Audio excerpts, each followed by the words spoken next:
Bien, retomo lo que estaba diciendo del problema 42, del problema 30, capítulo 42. Realmente el arreglo es así, ¿verdad? De la configuración electrónica. Entonces, por ejemplo, los electrones que están acá en el 1s tienen n igual a 1, l igual a 0, ml igual a 0 y solo varía el spin. Uno tiene más un medio, el otro tiene menos un medio. Los que están en la 2s, pues n2, l0, estamos en la S, ml es 0, porque aquí solamente hay una posible, y ms es más un medio y menos un medio. Entonces, todos difieren en un número. Pueden ver que no se repiten los cuatro números para ninguno de estos cuatro primeros. Igual debe ser con estos cuatro. Los primeros que están acá en la 2P, pues tienen n igual a 2, n igual a 2, l igual a menos 1, ml igual a más menos un medio. O sea, uno tiene más un medio, el otro tiene menos un medio. Los que están en la siguiente capa tienen n igual a 2 siempre porque es el mismo nivel. Solo cambia el L, ¿verdad? Porque hay, digamos, un L igual a 0. Entonces aquí tenemos L igual a 0 y M es igual más menos, más un medio nada más, pero solo hay un electrón. Igual acá, aquí es N igual a 2, pero L es 1, porque están en la otra capa del L, ¿verdad? M sub L es, perdón, L es menos 1, L es, aquí estoy confundido, N es 2, pero L es 0 en este, L es menos 1 en este y L es 1 en este. Y este es M sub S, perdonen, ¿verdad? Este es M sub S, no M sub L.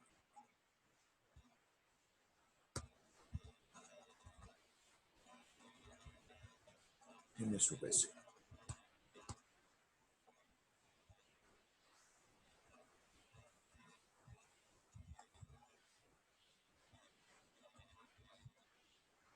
Este es M sub L.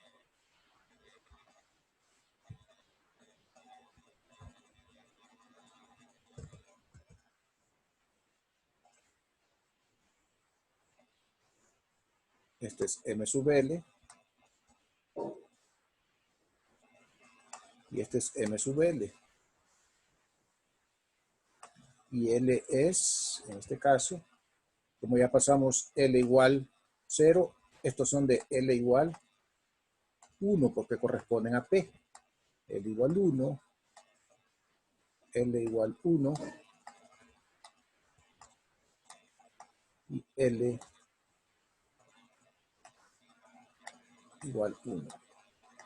El punto es que ustedes pueden chequear que los 8 electrones tienen por lo menos un número cuántico diferente, ¿verdad? Por lo menos uno diferente.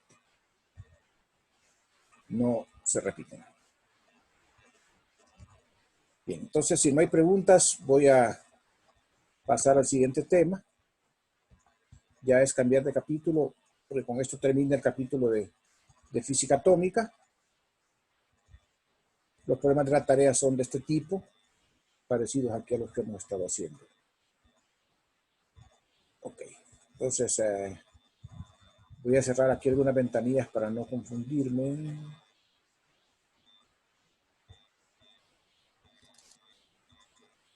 Vamos a cerrar esta pestaña.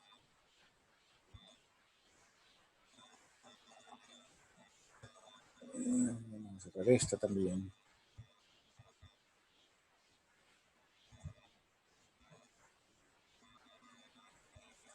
Voy a cerrar esta.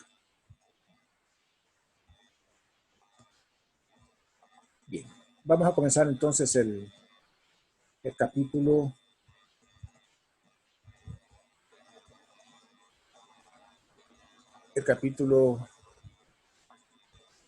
43,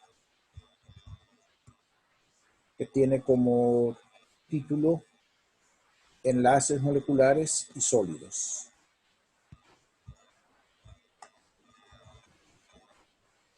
Otra de las aplicaciones de la mecánica cuántica. Entonces, hay algunos temas que están en las secciones del libro que no están cubiertos en esta presentación Yo lo voy a cubrir el viernes con una presentación complementaria para que quede esto completo. Entonces, nosotros vamos a ver primero lo que son enlaces moleculares. Entonces, cuando los átomos interactúan para formar moléculas, la interacción es esencialmente eléctrica. Cualquiera que sea el tipo de interacción es eléctrica. Se asocia una energía potencial para facilitar, digamos, para poder calcular la energía que es necesaria para romper los enlaces y para también comprender las características de estos enlaces, porque dependiendo del tipo de enlace hay características de una molécula. Los potenciales generalmente son eléctricos, pero tienen una naturaleza que hay una combinación de dos partes. Tienen una parte repulsiva y una parte atractiva. Las partes repulsivas normalmente se curvan, así como esta figura de puntos que está aquí, y la parte atractiva se curva de esta manera, como tendiendo a formar un pozo. Entonces, si se suman las dos contribuciones, les va a quedar una figura así. Les queda una zona de atracción y una zona de repulsión. Y aquí hay una cantidad mínima, ¿verdad? Que es la energía, esta energía que está acá mínima, ¿verdad? En el potencial esto es importante porque esta es la energía de equilibrio, ¿verdad? La energía de equilibrio, que es el mínimo de energía, y la distancia a la cual se da esa energía de equilibrio se le llama distancia de equilibrio. La brecha que hay entre el cero y el mínimo es lo que se llama la energía de ligadura, y que sería la energía necesaria para romper la ligadura, para romper el enlace. No sé si estoy grabando. Déjame chequear. Estamos grabando. Entonces, esta brecha que está acá, ¿verdad? Entre el cero, porque en energía cero prácticamente está la molécula rota. O sea que la diferencia entre la energía mínima y la energía cero sería la energía de ligadura.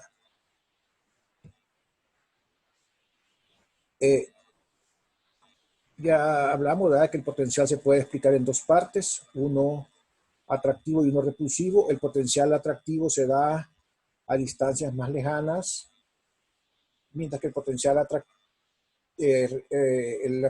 repulsivo se da a distancias muy cercanas. O sea que el potencial se combina de tal forma que los átomos se pueden acercar lo más que hasta determinada cantidad, pero no más allá, para que no se traslapen.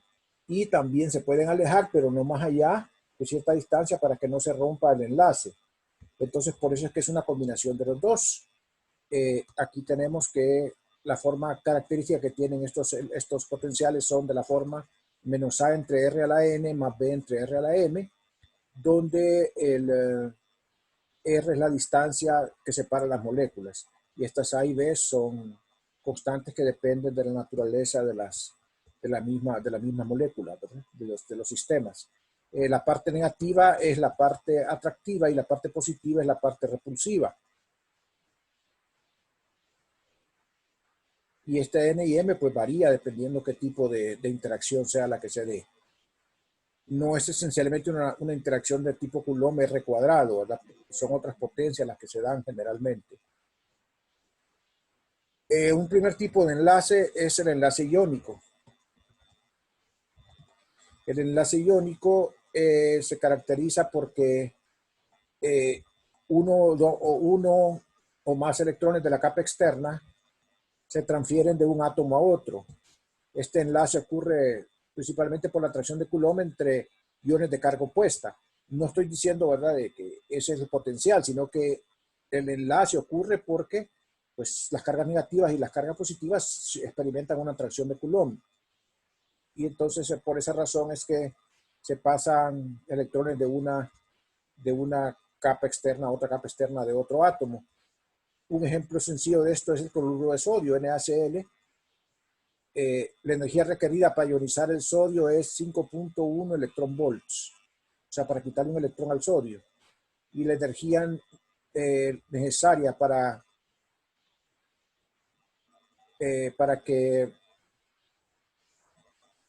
para completar la capa externa es, digamos, la que necesita el cloro. Es decir, esa se puede calcular también y se encuentra que para que el cloro pueda absorber el electrón libre requiere una cantidad que se llama afinidad electrónica, que es 3.6 electronvolts. Esa es la afinidad electrónica del cloro. Entonces hay una energía que se necesita para sacar el electrón del sodio, pero también hay una que se necesita para absorber el electrón por parte del cloro. Entonces la energía total sería la diferencia entre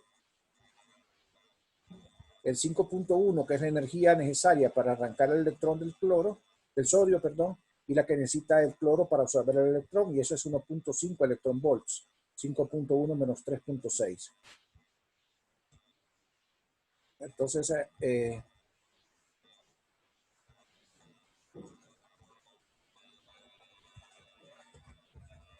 hay una energía mínima de menos 4.2 electronvolts, que es la que se conoce como energía de disociación, que es la que se requiere para romper el enlace. Aquí tenemos la gráfica para este sistema de cloruro de sodio. Esta energía es la mínima que está acá, que es la energía de equilibrio. Si ustedes dan un valor de 4 electronvolts, entonces se separa el cloro del sodio, porque aquí es donde hay disociación, ¿verdad? Entonces se le llama energía de disociación a esta brecha que hay entre el mínimo y el cero. Como el mínimo está en menos 4.2, esa energía es 4.2 electronvolts, la que se necesita para disociar la molécula de cloruro de sodio. Como dijimos antes, este comportamiento de esta gráfica corresponde a una combinación de potenciales repulsivos, que es esta zona de acá, con potenciales atractivos. Ok, este es en el caso del enlace iónico. El enlace covalente, existe un electrón común que se comparten con los átomos, pero el enlace no es tan fuerte como en el caso iónico. El electrón no se transfiere, sino que solo se comparte. Y es bastante común en moléculas diatómicas como la de hidrógeno o la de flúor. En este caso, lo que se hace para explicar este enlace, se utilizan funciones de onda del estado fundamental de los átomos, o sea, del estado fundamental ya sea del hidrógeno o del flúor. Y entonces, por ejemplo, para el caso del hidrógeno, la función fundamental ya la conocemos, es la Xi1S, ¿verdad? Que acuérdense que vimos un ejemplo, ¿verdad? Era 1 entre la raíz de pi A0 cubo E a la menos R entre A0, que era la energía básica del estado fundamental del átomo de hidrógeno. Cuando están muy lejos, las funciones de onda no se traslapan, o sea, pero al acercarse mucho los átomos, entonces comienzan a traslaparse y se comienza a ver entonces situaciones como esta. ¿Verdad? Aquí están lejos, no hay un traslape completo, pero cuando están muy cerca ya hay un traslape mayor y las dos funciones de onda se traslapan en una sola. Y eso es lo que da lugar al enlace covalente. O sea que, en pocas palabras, ese enlace covalente que ustedes conocen en sus cursos de química orgánica o de química inorgánica se debe a que las funciones de onda de los átomos constituyentes de la molécula se traslapan. Como les decía, ¿verdad? En el enlace covalente la interacción electrostática es débil. No es suficiente como para hacer un enlace iónico. ¿Ok? Otra cosa es que este enlace, bueno, se le llama enlace de Van der Waals, que es otro tipo de enlace, ¿verdad?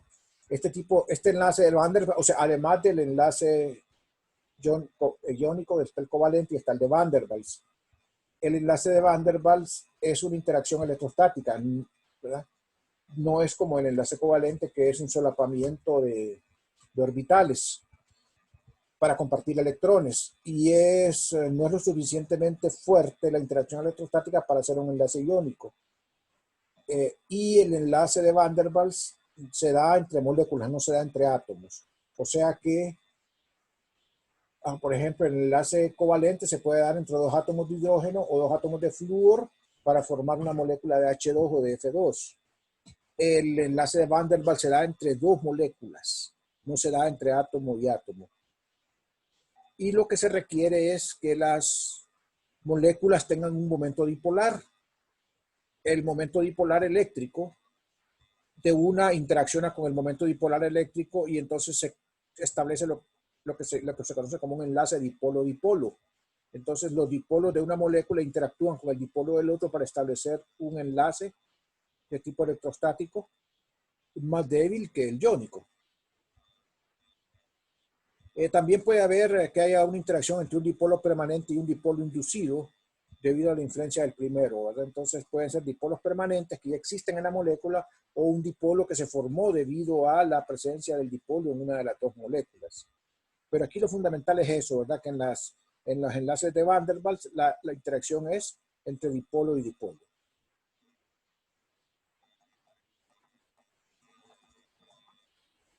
Bueno, las moléculas tienen estados energéticos, al igual que los átomos. Los estados energéticos de las moléculas son más complicados de ver. Normalmente se hacen por aproximaciones. O sea, se establecen aproximaciones basadas en varias teorías, ¿verdad? Una de las más comunes es la conocida como el método de Hartree-Fock, que establece una forma de establecer los orbitales moleculares partiendo de orbitales atómicos. Entonces se tienen las soluciones de la ecuación de Schrödinger y entonces se van construyendo los orbitales moleculares a partir de orbitales atómicos simples. Los estados de energía en las moléculas pues también corresponden a espectros. Solo que en una molécula pueden haber diferentes categorías de energía. La molécula puede tener energía eléctrica, electrostática, debido a la interacción de sus cargas, que es la UDR que vimos antes. Puede tener energía traslacional debido a que su centro de masa se puede trasladar. Puede tener energía rotacional en torno a su eje y puede tener energía vibracional. Entonces nosotros tenemos realmente una situación de 4 términos que conformarían la energía total de la molécula. La eléctrica, la traslacional, la rotacional y la vibracional.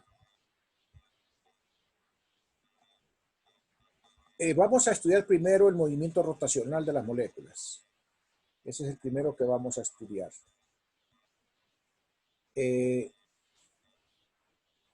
Las moléculas tienden a rotar en torno a un eje. Vamos a simplificar suponiendo que el eje Z es el eje de rotación de las moléculas y entonces las moléculas están aquí formadas por los dos átomos, ¿verdad? M1, M2 y entonces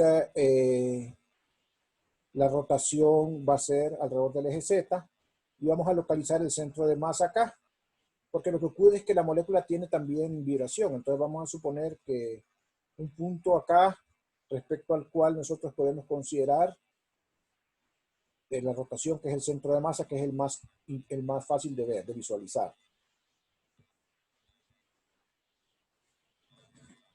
Porque el centro de masa puede asumir como que si la función como si fuera un punto en el cual toda la masa está concentrada. Entonces se puede pensar que es la rotación de un cuerpo alrededor de un eje. Aquí muestra, en esta figura se muestra, bueno, aquí la rotación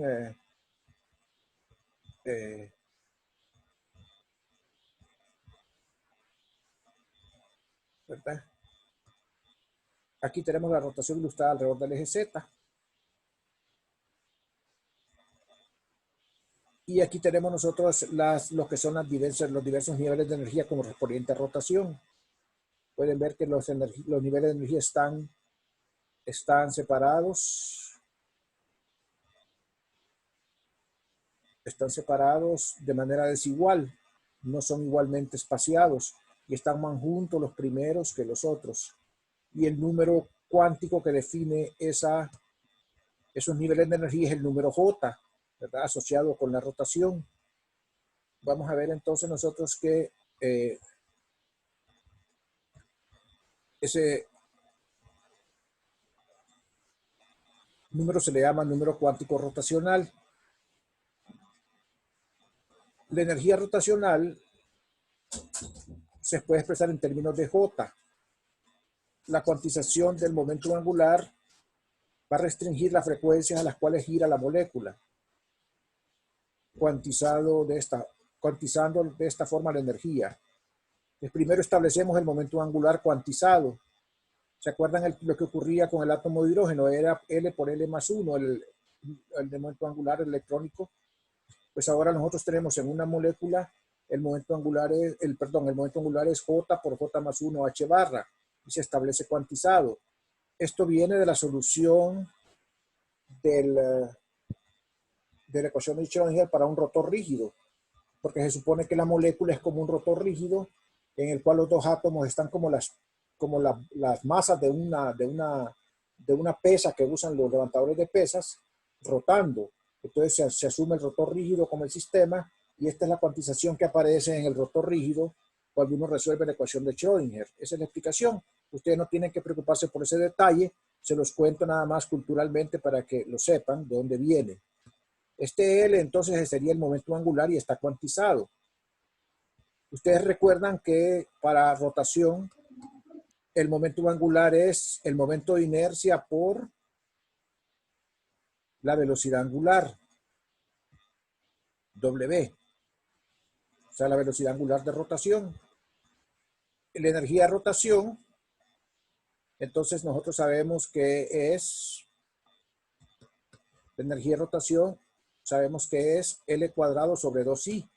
Voy a apuntarla acá porque los muchachos no la pusieron y para que les sirvan a ustedes. La energía es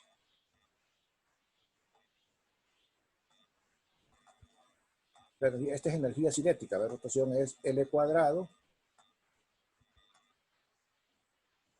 sobre 2I. No la pusieron, pues tomen en cuenta esto acá porque la asumieron que la sabían, que hay que ponerla. L cuadrado entre 2I, y es el momento de inercia. L cuadrado entre 2I.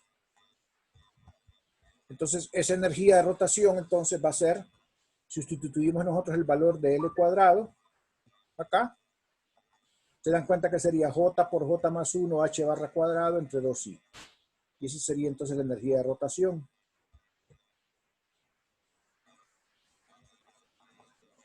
Entonces, cuando la molécula absorbe energía, lo cual normalmente es del orden del rango de las microondas, o sea, son energías bajas a las cuales ya la molécula absorbe, esta pasa de un estado de energía menor a uno mayor. Y entonces es posible, digamos, entonces eso como ocurre por un cambio del número cuántico J. Entonces puede ocurrir también al revés, ¿verdad? O sea, de J mayor a J menor. Entonces es necesario que delta J sea más o menos 1 para que ocurra una transición de energía. O sea que las transiciones permitidas son aquellas en las cuales delta J es más o menos 1. Esas se llaman reglas de selección, ¿verdad? Esas son las únicas formas en que puede haber emisión de energía, que delta J sea igual a más o menos 1. Voy a arreglar este 2 aquí, que quedó bien feo. Bueno, todo con este lápiz es feo, ¿verdad? Pero aquí hacemos lo posible en una emergencia.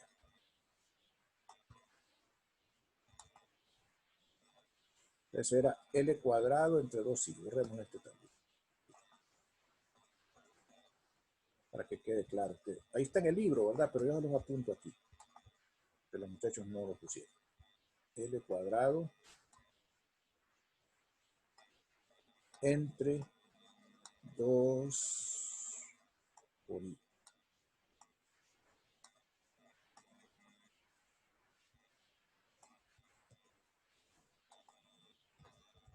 Ok, entonces, como les decía, si se da la regla de selección de que delta J es más o menos 1, entonces va a haber emisión de energía rotacional. Entonces, La energía emitida pues va a ser igual, ¿verdad? Parecido a lo que pasa en el caso electrónico del átomo de hidrógeno, va a ser la diferencia entre las energías de los dos estados. Solo que aquí tiene que ser el estado J y el estado J-1. No está permitido transiciones con delta J más o menos 2, más o menos 3, solamente más o menos 1. O sea que puede pasar del J igual 7 al J igual 8, del J igual 8 al J igual 7, del J igual 11 al J igual 10, del J igual 10 al J igual 11, pero no puede pasar del J igual 1 al J igual 5, por ejemplo. ¿Ok? Eso tiene que quedar claro, porque esas son las reglas de selección para la rotación.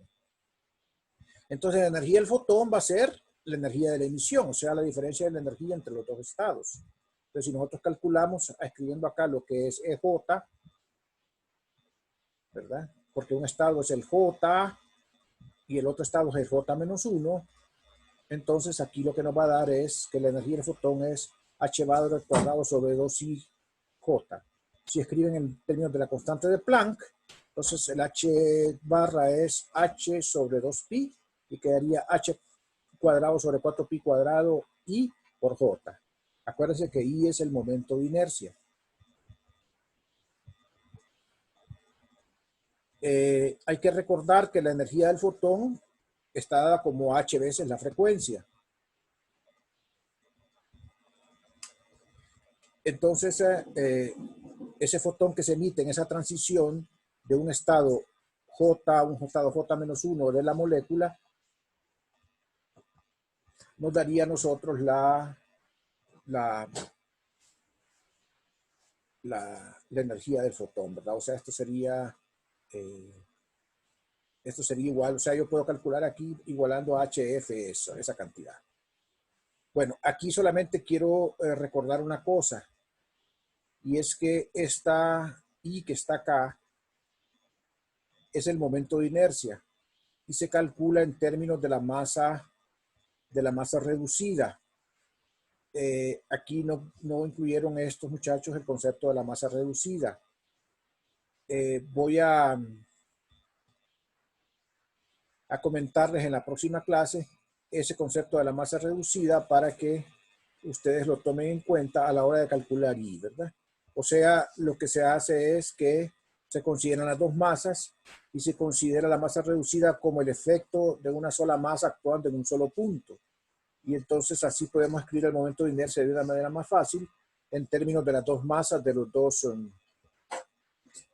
dos átomos que constituyen la molécula. Y entonces agregarles nada más aquí, ¿verdad? De dos cosas, que la energía del fotón entonces va a ser esto igual a HF si ustedes quisieran calcular la frecuencia, por ejemplo, ¿verdad? Directamente. Entonces, quiere decir que la frecuencia dependería del estado J y del momento de inercia. Aquí habría que agregar, ¿verdad? Bueno, y agregamos que esto es por mientras así, que esto es igual a HF.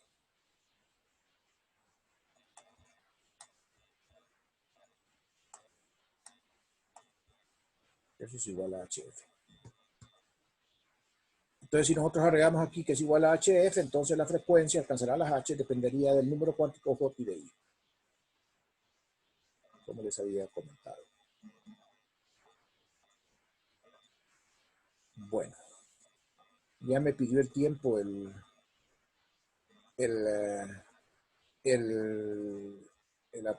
programa, pero yo quisiera, antes de seguir, de parar, darles unas par de conceptos más.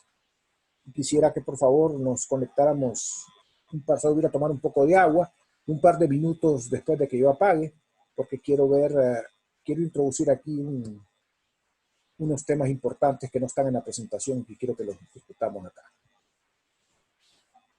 Ok, ¿les parece entonces? Me desconecto, voy por un poco de agua y vuelvo. Ok.